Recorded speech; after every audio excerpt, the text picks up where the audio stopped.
Hey, hello there. Yep, it seems to be rolling. Oh, I'm sorry. The lighting. Oh my gosh, if I had lighting set up and it wasn't moving all over the place, I'm sorry. Just listen. Don't watch. Here we are, chapter 9, reading of Dancing with Demons, a love story by Laura L. Holloway. That's me. Doing it super low tech, best I know how.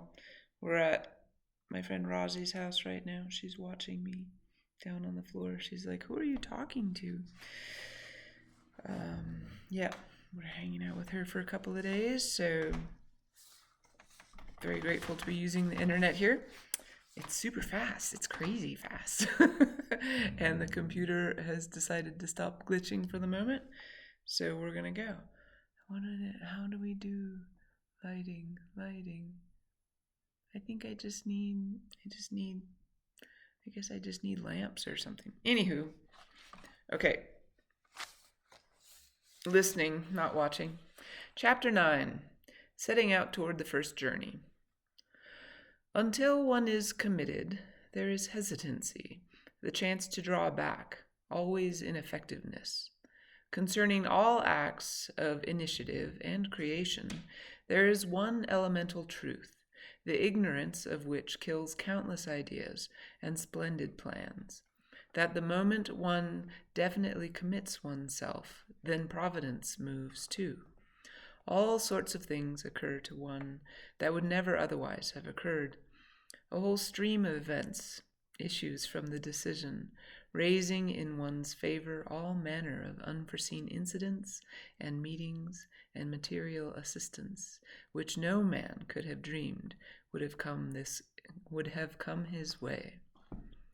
That is a quote by W.H. Murray from the Scottish Himalayan Expedition. Before we dive in, I must confess that I've reached another struggling point in this writing.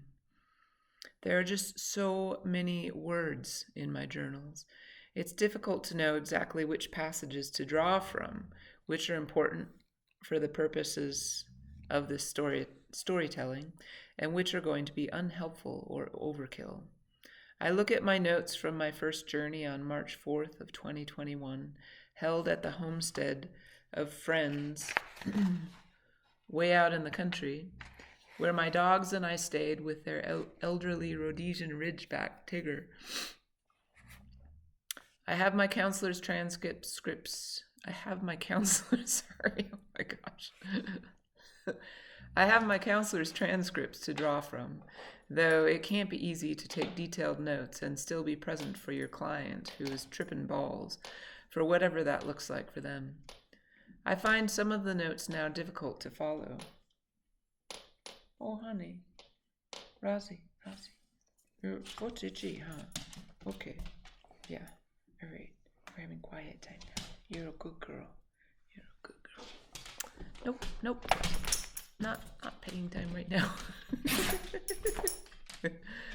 I find some of the notes now difficult to follow.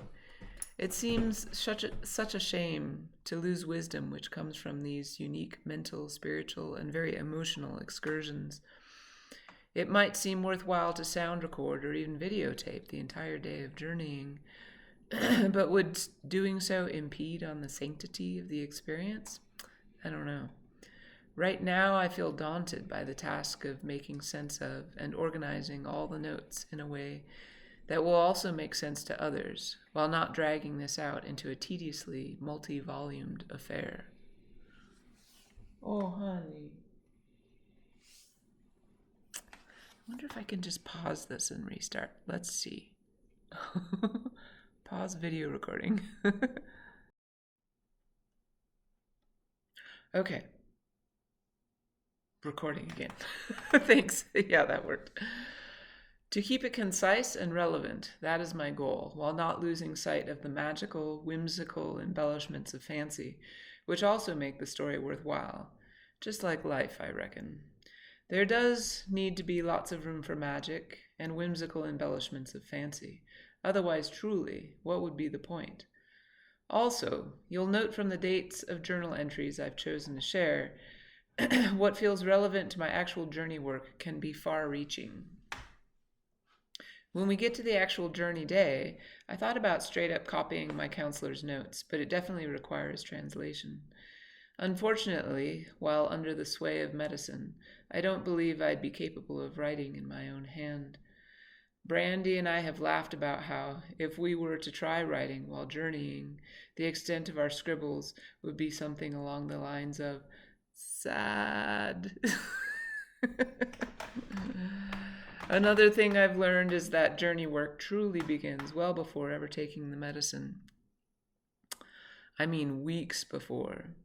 For this reason, it's important to become clear on one's intentions, what one's intentions are for a journey, what wisdom or insight one is seeking, what it is you wish to address, heal, or change in yourself, because the universe will get to work on those intentions straight away. Then you have your actual journey with the medicine, which can be intense, powerful, insightful, and tremendously uncomfortable at times.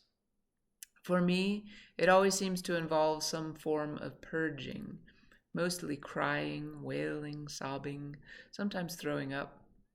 I've found myself laying there miserable, thinking I just paid a bunch of money to basically give myself the stomach flu. But the actual day of medicine work is just the opening of a doorway, really. Once you've stepped through to the other side, even after the medicine wears off, the shifts in perception and belief begin to take place. A new wisdom begins to nestle in. These shifts can feel immediate and profound, or they can feel very gradual. Often they are a combination of each. This is when neuroplasticity is the most profound, I understand, offering the greatest opportunity for, quote, rewiring. Hence, it is extremely important to be conscientious of what influences one has during this time. In my experience, the spirit of the journey begins working in earnest a couple of weeks before the date set for my intensive.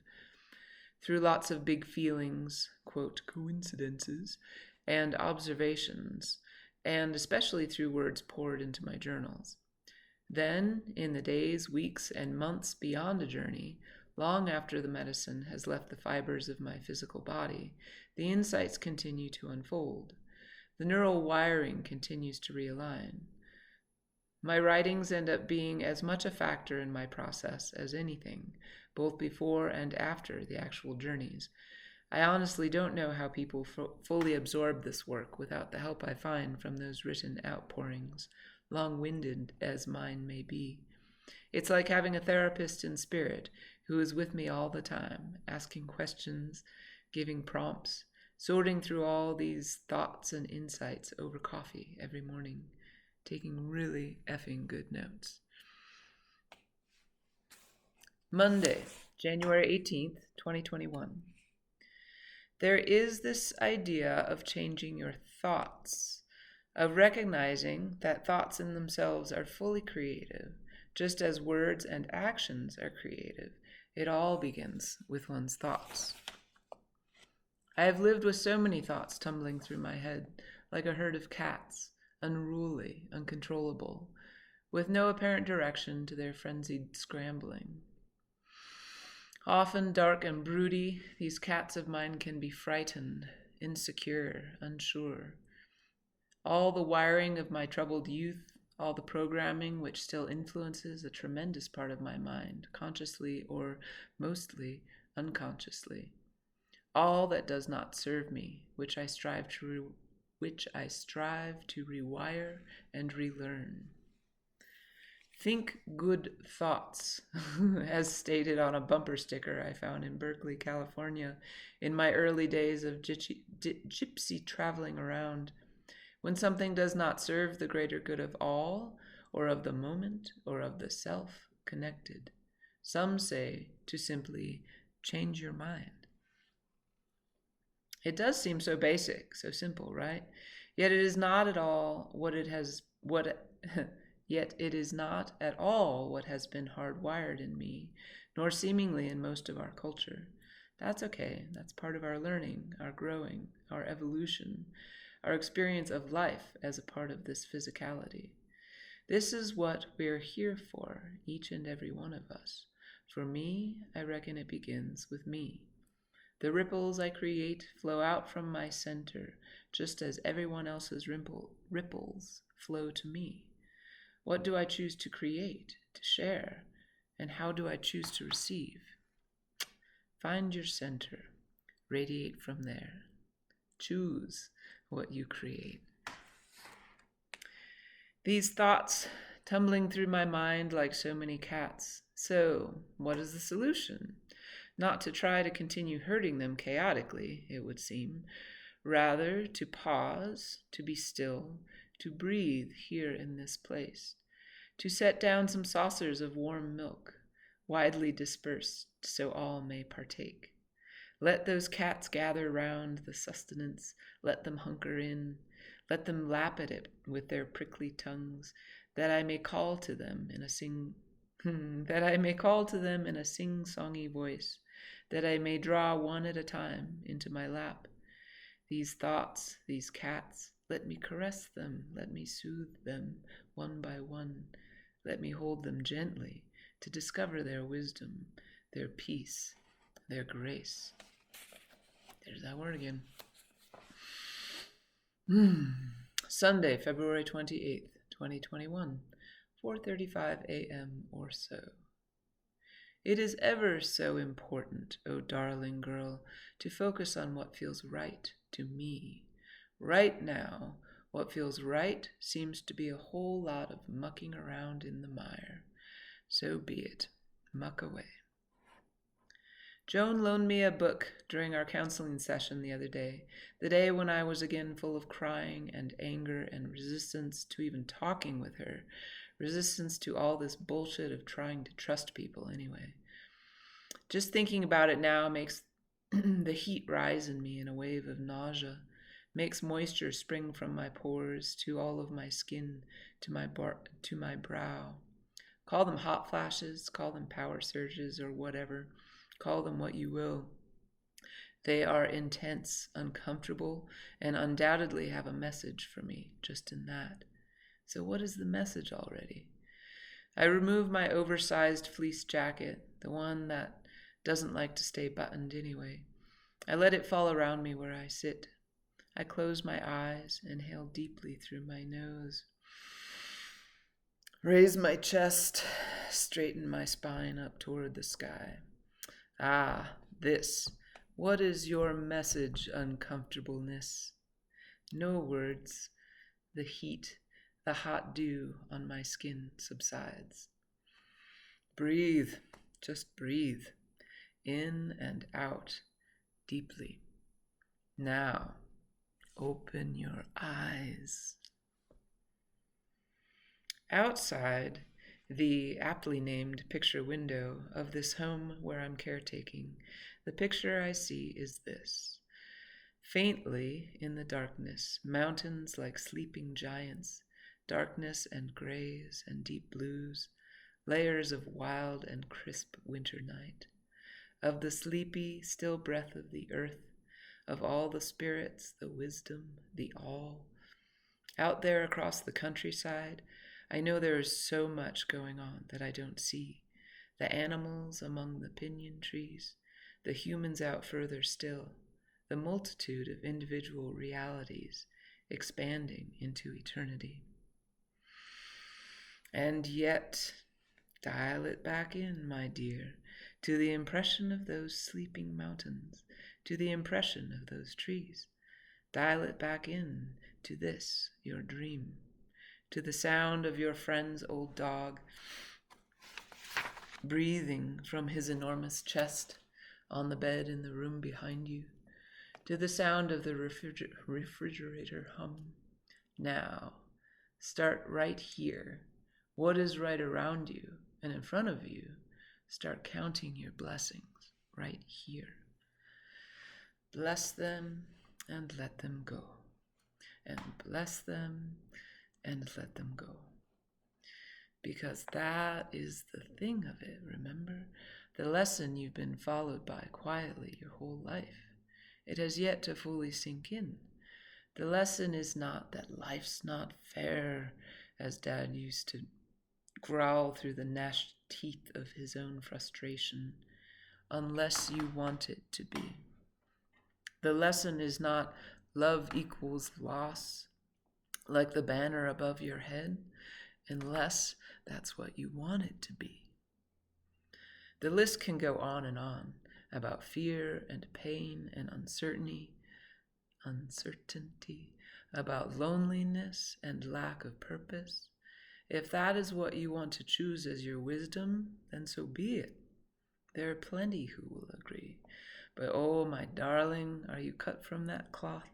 Is that what feels good and right for you? You who feels absolutely everything so deeply, will you take it as your blessing or your curse? You who feels as though you must be from another freaking planet or something, because surely you have never quite fit in here, with all the words and the judgments, the gimme-gimmes and supposed to be's, all of the noise and anchor and carelessness, all the hurting of each other, if it means getting more things for the gimme-gimmes, rather than more peace, more balance, more love. That, oh my darling girl, is not what I choose. It is not what I choose for me, to carry with me, to present in every moment as my gift to the world. And it is not the gift I choose to receive. So tell me then, what will it be? The book Joan loaned me is How to Change Your Mind by Michael Pollan. And again, I hear a whisper of the always, forever question. What do you choose to create in this dream? Tuesday, March 2nd, 2021, 4:47 a.m. I have been sleeping pretty well out here in the vast countryside, it's true. I mean, I still wake up in the night drenched in sweat, having to throw the covers off, or sometimes having to get up to use the loo.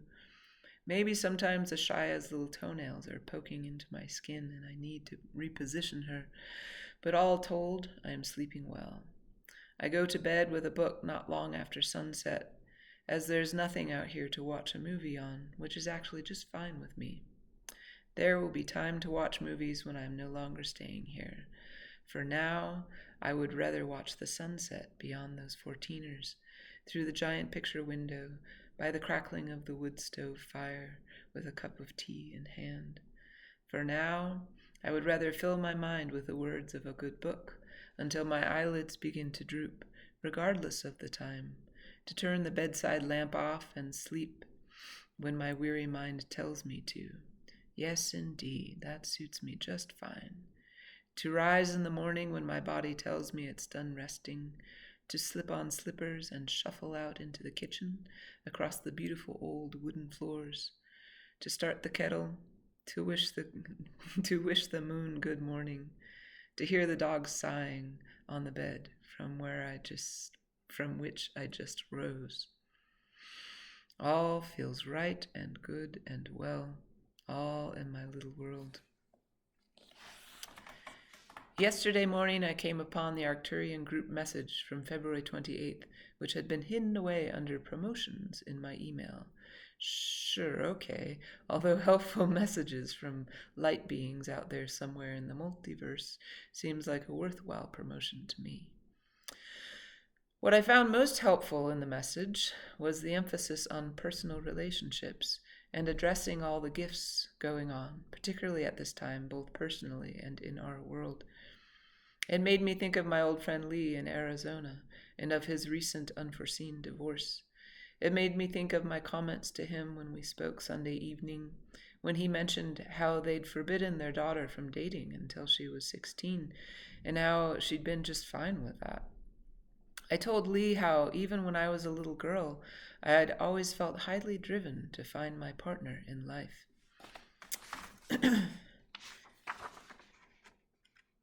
Maybe he would be a boy out running with a pack of dogs in the woods, like me. I started my first dog walking service when I was 11 years old, so Hoyt Woods was where you'd often find me. But here, I'm literally decades down the road, I said to Lee, and you can see how that has panned out. It's interesting. I do wonder what's up with that. The Arcturian message spoke of our human notion that we need to find our, quote, other half in life, when in fact, the long and short of it is, we are already fully whole.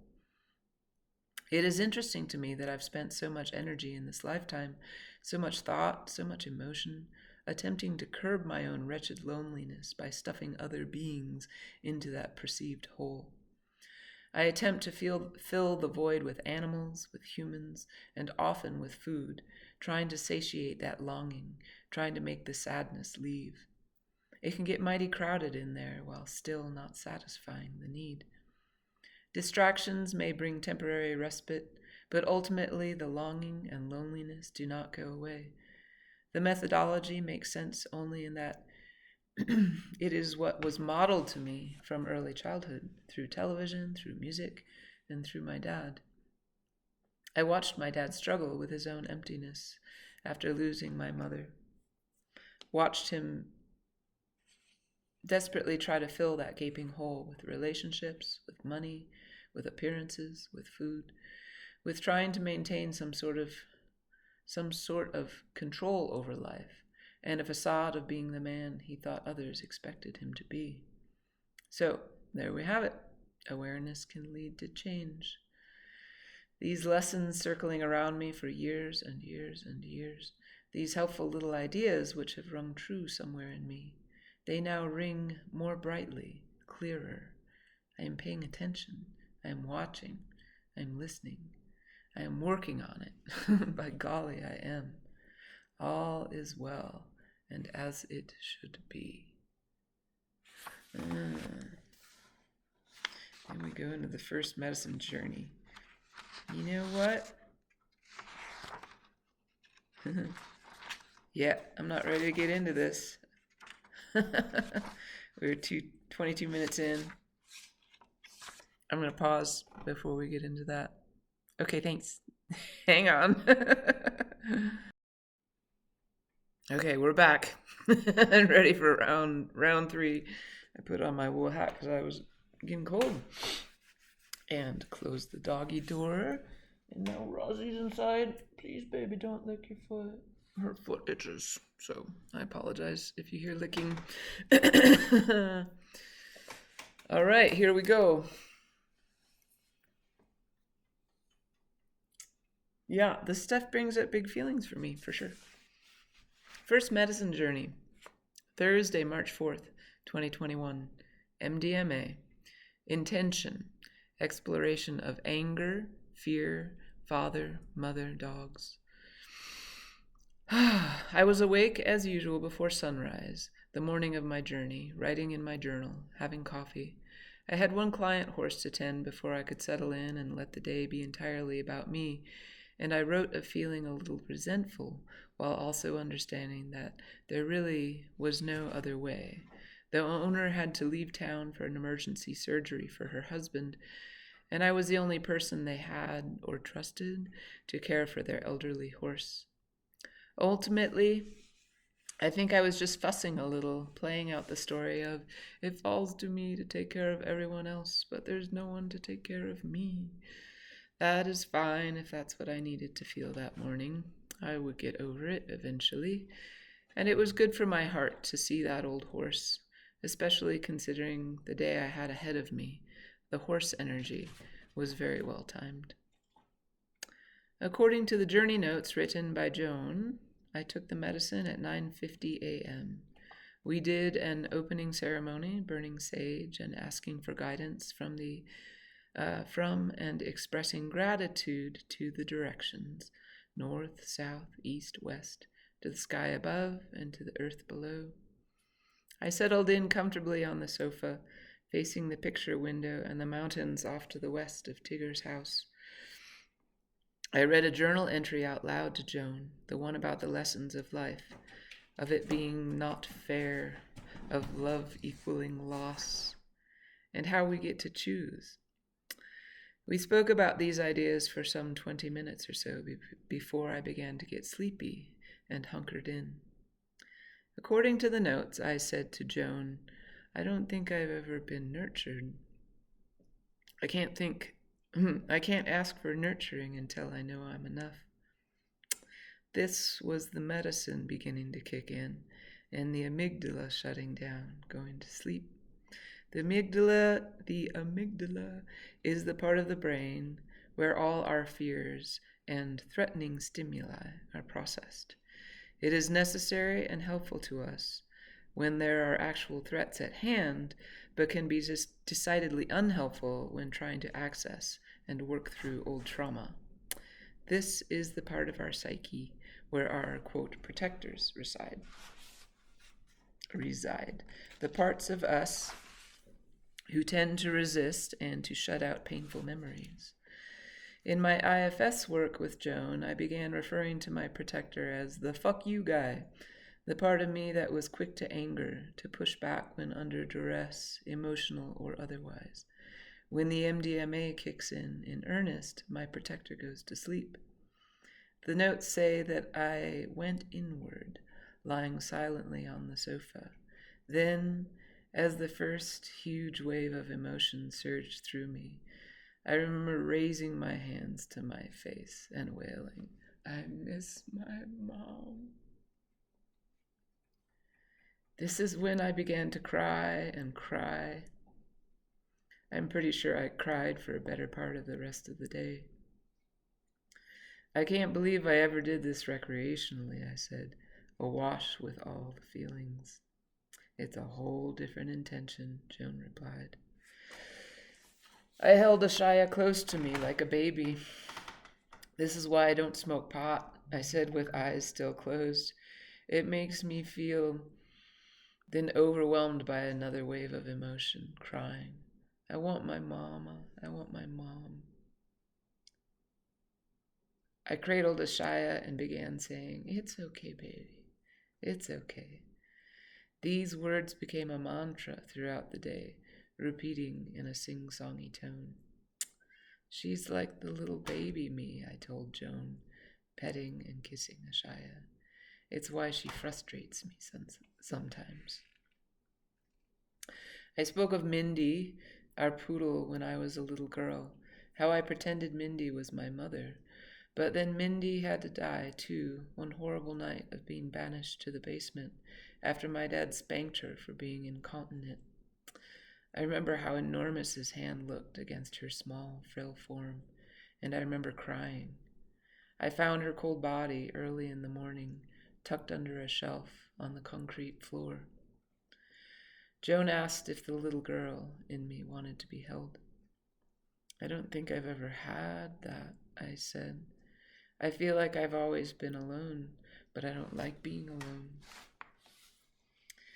At about noon, the notes show that I was talking about Fisher and about how I became a mom. But Fisher didn't want to come out, I sighed. He was born eventually by C-section after a long and grueling labor. He never did make it to the birth canal. I spoke of how Anzu feels like she needs to protect me because she knows I'm afraid, but she leaves when I get angry because she's afraid that she's not safe. It is the same with Fisher, I said to Joan. When I get angry, he gets scared that he's not safe. He doesn't know that I could never hurt him. I want him to feel safe. I want him to feel safe. But I get overwhelmed, I get so scared, and I get so angry. I lose control of that energy. It happens so fast. Anzu's worried for me because she sees how afraid I am, I said. Then the sing-song began as though another wisdom spoke through me. It's okay, baby.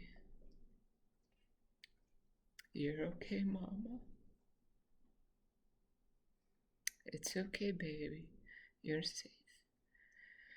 You can let this go, little girl. You can let it go. I cooed to myself, motioning with my hands, as though waving them gently through water. It's okay, baby. It's okay, baby girl. You're safe. You're safe. I spoke again about Anzu. It's hard for her because she wants to be my protector, and she misses Govinda. She was never, he was never afraid of me. He just gave me space. He felt tenderness for me, let me wrestle with my own demons. He removed himself because he was wise. Fisher goes to his dad's house now when I get angry and he doesn't feel safe. But my anger is not really about him.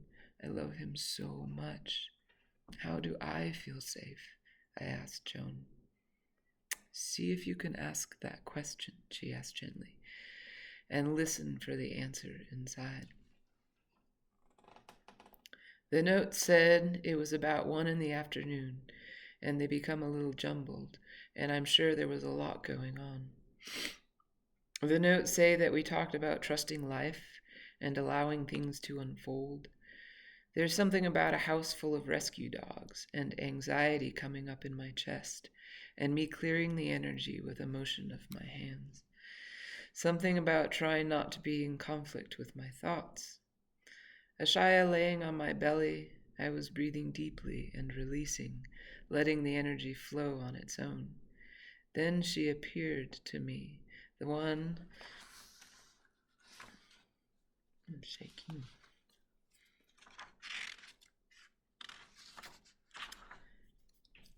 The one I have come to know as like Mama, a maternal being or energy which feels like pure light and love.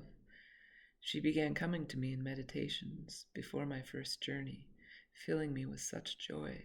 She looks a bit like a stereotypical alien form, with an oval face and almond-shaped eyes and long, elegant fingers shimmering light.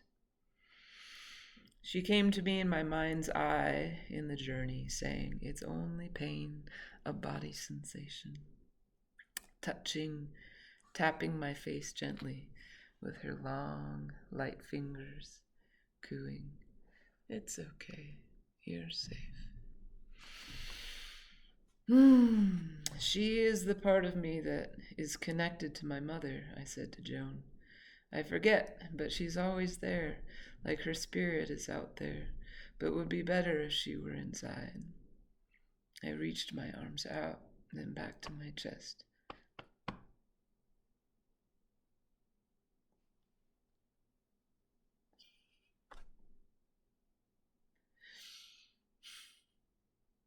Come here, Mama. And I began to cry.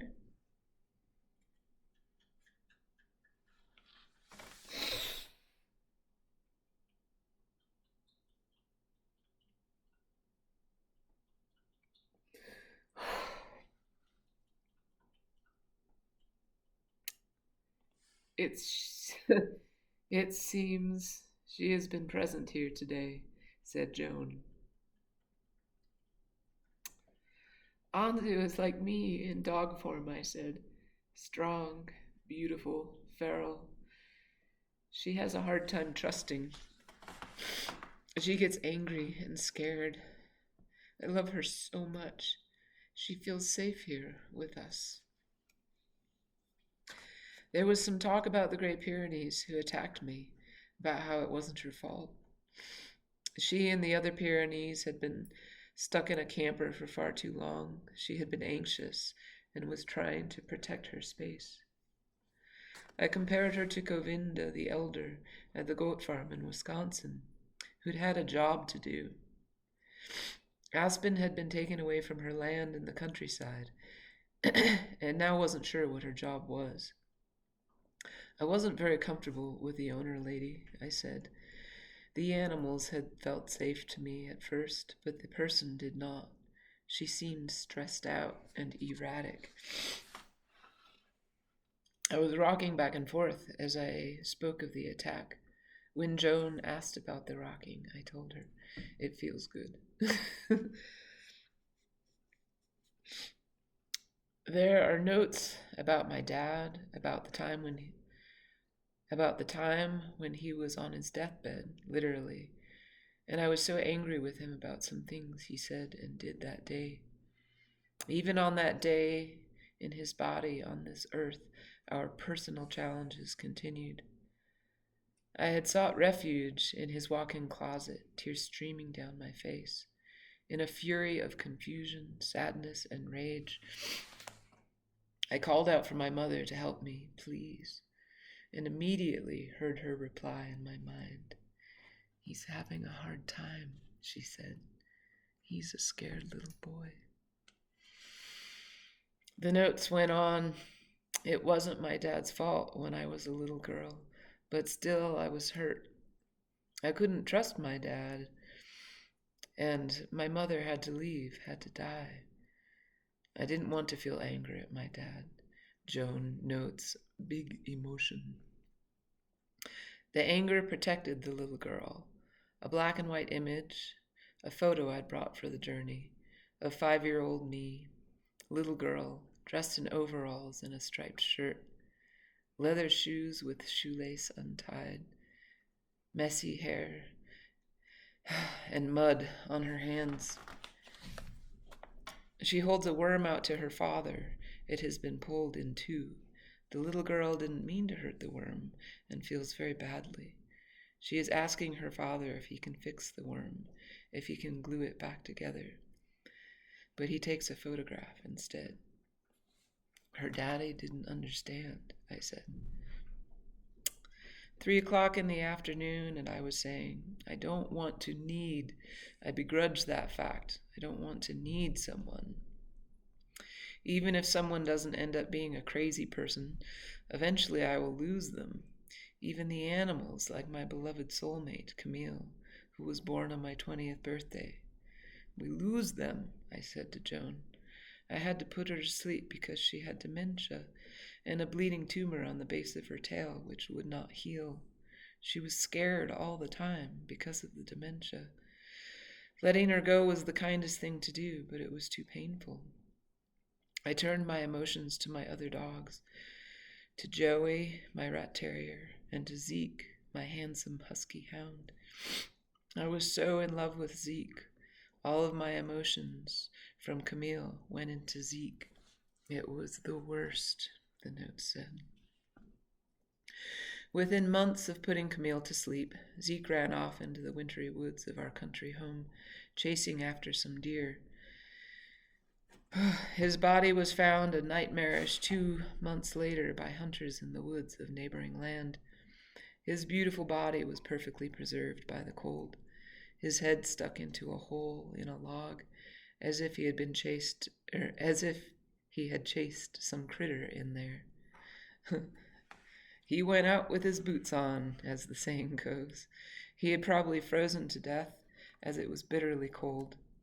I was devastated, to say the least. The note said,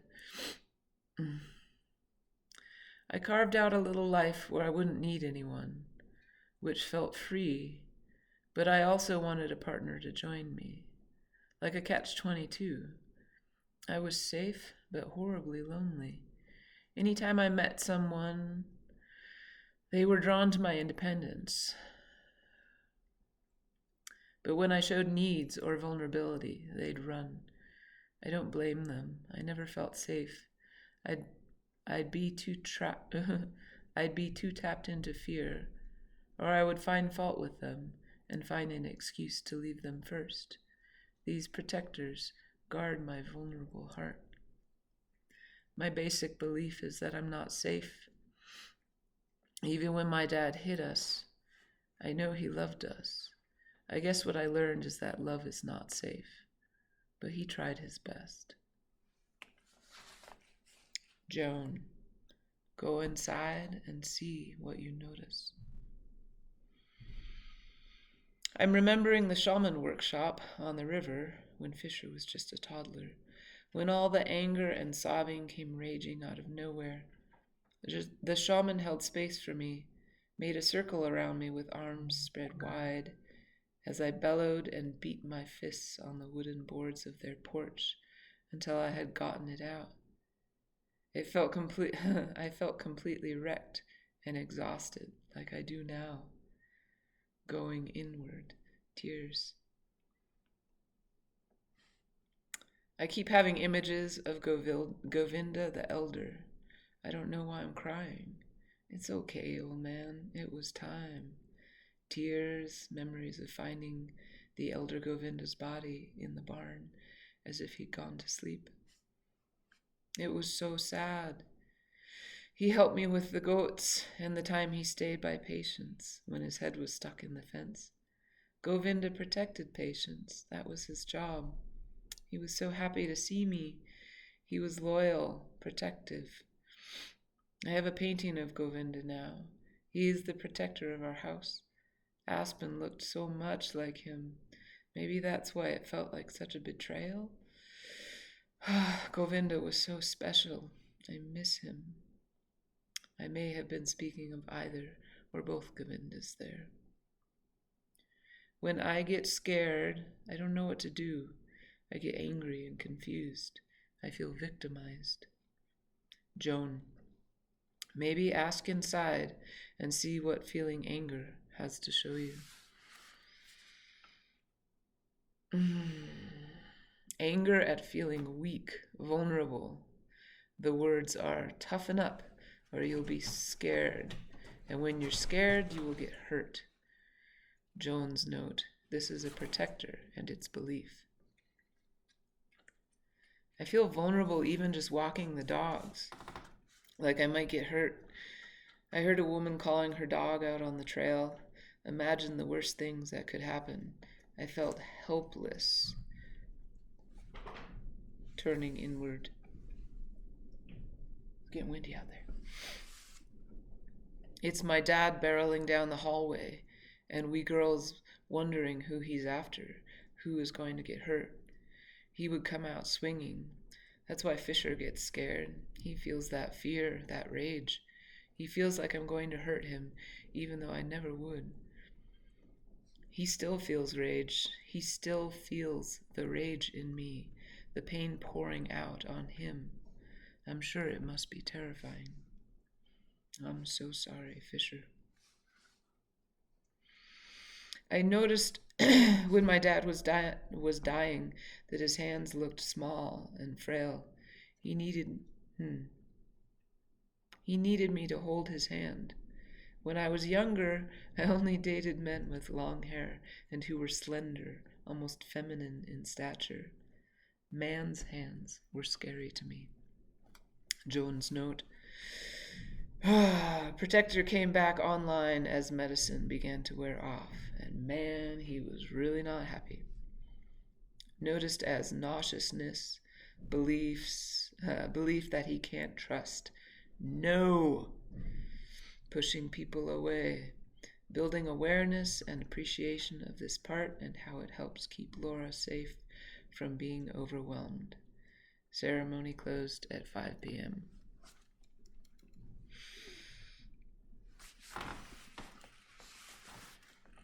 Thanks. That's a lot. Okay. Friday, after dark. You're okay, Mama. You're okay, baby. Over and over and over again, with gentle fingertips touching my face, caressing and tapping my skin so lightly. Stroking my hair. You're okay, baby. You're okay, Mama. So soothing and nurturing in that touch. Saturday, March 6, 2021, 6:45 a.m. The sun rises and glows orange into the master bedroom, pours in through the glass of the back door and the modest windows all around the east and south walls. It is so beautiful here, and I will not want to leave in the morning of the 11th. On the morning of the 11th, though our lonely cat will surely be grateful to have me home. Yesterday I walked the nature trail with Brandy and spoke loudly in my excitement. I laughed and cried and paused, having to crouch because my body was tired of standing. I still felt all stony baloney through a good part of the day, and felt like I probably shouldn't drive, but had that old mare and our Apollo and aquariums to tend. I canceled a walk with a client dog who could do without me, saying simply that I wasn't feeling well, though that absolutely was not it. I drove carefully, focusing with great diligence, smiling and laughing at myself in my sweet glimmer, in my sweet grinning shimmer. Everything still seemed so stunningly beautiful, crisp, alive. I wondered how long this feeling would last, and if it could possibly go on forever, minus the stony, shaky, tired bits. My body felt as though I'd spent most of my body felt as though I'd spent most of the previous day throwing up. It is not far from true, really, along with not eating much throughout the day. I remember being barefoot on the wooden boardwalk outside, savoring a tiny wedge of orange, the succulent taste of the tiniest nibble, the surprisingly sensual feel of it on the tip of my tongue, and the purging.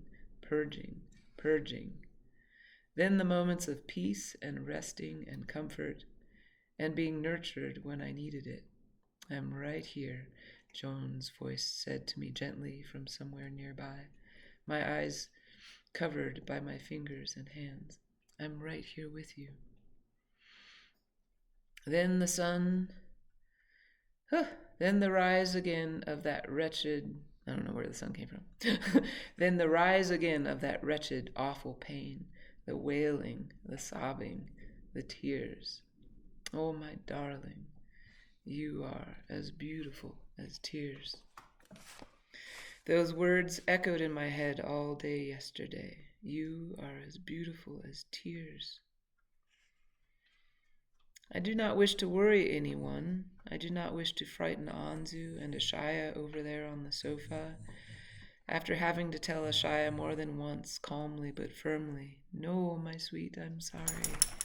I need you not in my lap this morning, because finally I need to write. I need to write. I need to sort through all these many feelings, this jumbled up outpouring of emotion, from when that dam busted loose."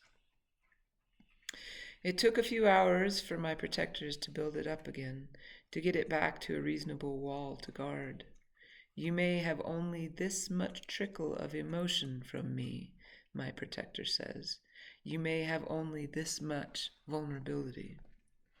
The swells rise and want to bust loose. It will surge like a wave of sadness and appreciation and fear. Apprehension and fear. I don't know what to do with this, I think. These feelings are much too large, unruly, and untamed. These waves will be the death of me, don't you think? Honey, Mama. Hey, can you not lick your foot? You're so good, thank you. You're good. No, stay. Hey, Ross. It's okay. I know, thank you. You're a good girl. Well, I know what to do with them, my protector chimes in. He is strong. He is willful. He tends those walls well. He draws the waves. The gushing floods back in. He contains them securely behind those walls. Oh, my darling, you are beautiful as tears. I wonder how long this will go on, this ebb and this flow, this intensity, these parts of me, unleashed fully for the few hours before Protector was able to begin reining it all back in. Is this still an altered state, or is this now who I am? Well, my darling, tell me, who do you choose to be? I feel myself trembling. It's okay, Mama. It's okay, baby girl. Light Mama comes to me, touches my face, my neck, my hair gently. She whispers these words to me, the words that came through me for what may have been hours and hours on Thursday. When the dam was busted down, and I was both and all, and free to flow everything. And free to flow with everything. Everything. The pain and the beauty and the understanding. I was aflow with it all. Sweet baby, darling child, I was a part of it all. I get scared when the fear comes flowing back in, or when it rises in me, or wherever it comes from. You want to go outside? There we go. You don't want to go outside? Go outside? No? Okay. I want to push it away. I want it gone. I cower in a ball and I sob. I wrapped myself around darling Ashaya, baby girl. I protected her as she played the part of me. She knows the role well, to feel vulnerable, frightened, alone, not knowing who to trust or how to escape. She puts her trust in me. She surrenders her fear to me. My God, what a gift, this beautiful baby girl, to allow me to cradle her and drench her soft head with my tears, to soak it all in and allow this, as though she has let go of something which I have not yet allowed myself to. It's okay, baby girl. You're okay, Mama. Tentatively sometimes, but ultimately she lets go. She lets herself be safe with me. Ah, yes. Safety.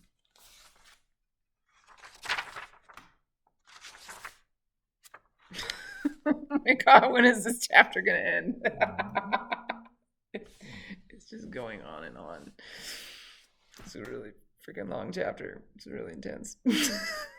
Who wrote this shit anyways? Rosie, you're being so patient.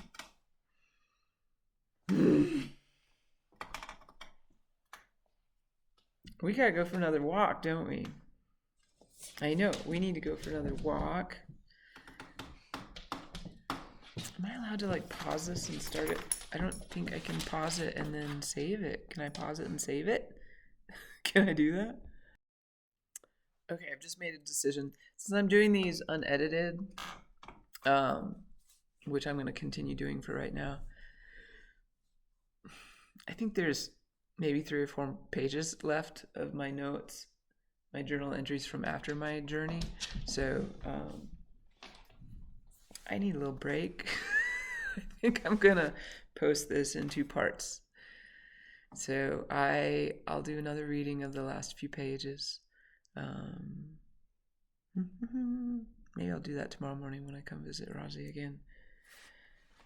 Yeah, that's a lot of big feelings for me. Jesus. I'm impressed with myself for having written a book about all that shit. That's a lot of big shit. You know, my goal is to keep it real. Definitely keeping it real. And right now I'm cold.